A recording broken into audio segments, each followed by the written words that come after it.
अहिल्यानगरच्या राहता पालिकेमध्ये ईव्हीएमवरून गोंधळ झाल्याचं पाहायला मिळालं। काही वॉर्डांसाठीचे ईव्हीएम हे बदलण्यात आले। मॉकपोल दरम्यान ईव्हीएम बदलल्याची माहिती मिळतेय।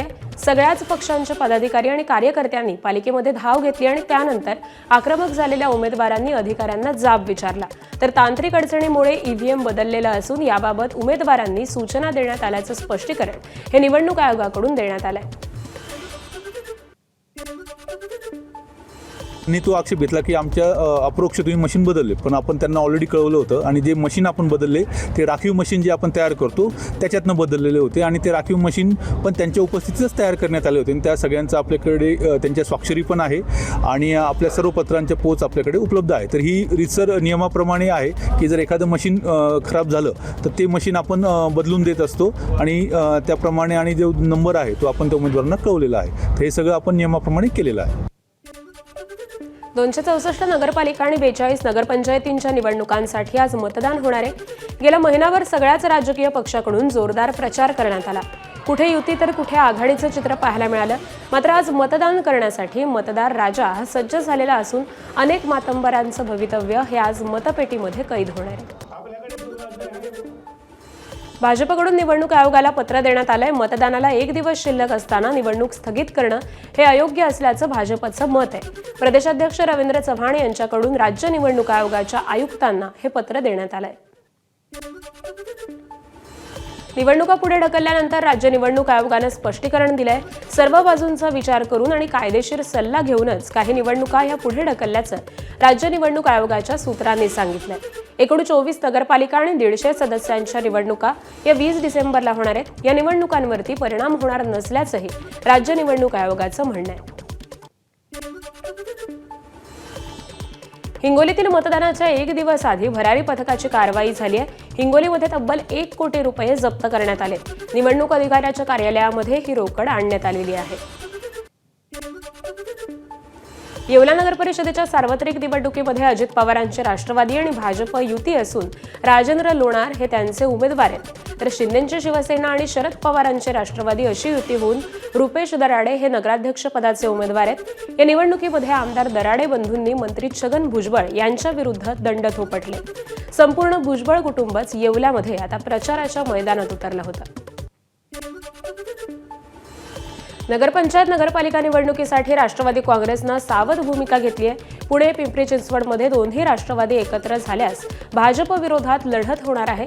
दोन्ही राष्ट्रवादी एकत्र येण्याचा निर्णय हा वरिष्ठ नेतृत्वाला विचारल्याशिवाय नाही, अशी माहिती ही राष्ट्रवादीच्या वरिष्ठ नेत्यांनी दिली आहे। महायुतीत खडा पडेल असं कोणतंही पाऊल उचलायचं नाही, राष्ट्रवादीची भूमिका असल्याचं सांगण्यात आलेलं आहे। एकनाथ शिंदेंची शिवसेना आणि भाजपमध्ये सारं काही आलबेल नसल्याचं वेळोवेळी दिसून आलंय। त्यातच आता ठाकरेंच्या शिवसेनेचे नेते संजय राऊतांच्या वक्तव्यानं एकच खळबळ उडवून दिली आहे। एकनाथ शिंदेंचे 35 आमदार फुटणार असल्याचा खळबळजनक दावा हा संजय राऊतांनी केलाय। तर काँग्रेस नेते नाना पटोलेंनी तर थेट एकनाथ शिंदेंसोबतच अजित पवारांचे देखील आमदार हे गळाला लागल्याचा दावा केलेला आहे। त्यामुळे भाजप मित्रपक्ष असलेल्या शिवसेना आणि राष्ट्रवादीलाच फोडण्याच्या मार्गावरती असल्याचा आरोप हा विरोधक करतायत। काँग्रेस नेते नाना पटोलेंनी जोड देत शहाजी बापूंद्वारे भाजपनं ऑपरेशन लोटसची सुरुवात केल्याचं देखील वक्तव्य केलंय।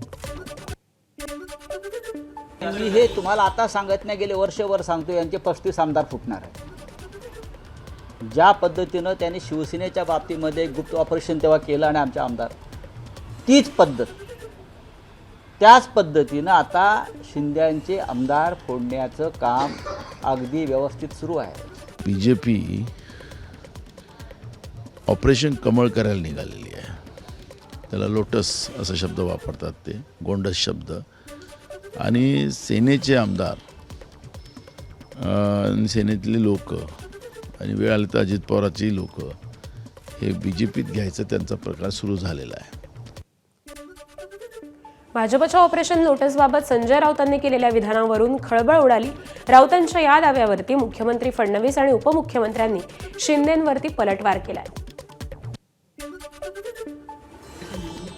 दुरुस्त केलेली आहे कारण ते रोज काय काय बोलतात त्याला कालही मी उत्तर दिलं नाही, आजही दिलं नाही, कारण मी त्यांचे स्टेटमेंट उत्तर देण्याच्या लायकीचे समजत नाही. ते रोज काय काय बोलतात त्याला कालही मी उत्तर दिलं नाही, आजही दिलं नाही, कारण मी त्यांचे स्टेटमेंट उत्तर देण्याच्या लायकीचे समजत नाही. 35 आमदार बोलणार आहे तसं संजय राऊत म्हणाले. अमित शहा पुतळा काढणार. त्यांच्या तब्येतीला शुभेच्छा देतो. निवडणुकांच्या तोंडावरती प्रत्येकच राजकीय पक्षाला मतदारांची आठवण होते.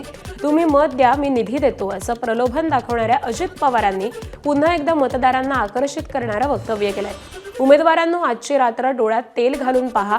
घराबाहेर आवाज आला की आतून मतदार म्हणतोय, होय मी जागा आहे, कुणाला मतदान करायचं हे विचार करतोय, असं म्हणतो अजित पवारांनी. हे वक्तव्य करताच उपस्थितांमध्ये एकच हशा पिकला. पुण्यातील राजगुरुनगरच्या प्रचारसभेमध्ये ते बोलत होते.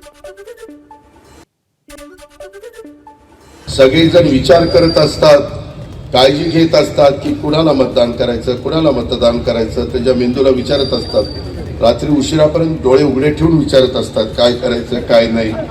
कोणतरी बाहेरनं चावूल वाजले की म्हणतात, आहे मी जागा आहे, मी करतोय, विचार करतोय.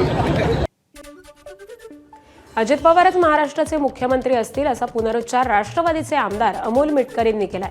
अकोल्याच्या बार्शी टाकळीतल्या प्रचारसभेमध्ये ते बोलत होते. लाडकी बहीण योजना सुद्धा अजित दादा अर्थमंत्री आहेत तोपर्यंत लाडकी बहीण योजना बंद पडणार नाही, कारण त्या योजनेचे जनकच आदरणीय अजित दादा आहेत. पुढच्या वेळेस दादा महाराष्ट्राचे मुख्यमंत्री असतील, हे काळ्या दगडावरची पांढरी रेख आहे. त्याच्यामुळे राज्याच्या तिजोरीच्या चाब्या आणि राज्याची चाब्या या येणाऱ्या काळात अजित दादा पवार साहेब यांच्या हातात असतील. शरद पवारांच्या राष्ट्रवादीत असलेले एकनाथ खडसे यांच्यावरती सत्ताधारी चांगलेच तोंडसूक घेताना दिसतात. खडसेंच्या डोक्यामध्ये केमिकल लोचा झाल्याची टीका ही शिंदेचे आमदार चंद्रकांत पाटलांनी केली आहे. तर खडसेंचे पारंपरिक शत्रू असलेल्या गिरीश महाजनांनी खडसेंवरती घराणेशाहीचे आरोप केले. तर गिरीश महाजन यांनी केलेल्या टीकेला एकनाथ खडसेंनी जोरदार प्रत्युत्तर दिले. बेगाने शादी में अब्दुल्ला दीवाना, चलो बजाओ, मैं भी नाच लो, असं चालेल का? म्हणजे त्यात असं झालं की काय होतास तू, काय झालास तू, अरे येड्या कसा वाया गेलास तू. गिरीश महाजन सरकारून मी वाया गेलो आणि गिरीश महाजन किती वाया गेला आहे तुम्हाला माहिती आहे. कितीतरी ठिकाणी संबंध त्यांनी ठेवलेले आहे, किती ठिकाणी ते आहेत संबंध हे लोकांना माहिती आहे. संजय राऊतांसारखं त्यांना होतं की जामनेरचा सांड आहे. आता मी काय बोलणार याच्यावर, अधिक काय मी बोलणार नाही, पण नंतर मी याच्यावर बोलेन. एबीपी माझा, उघडा डोळे बघा नीट.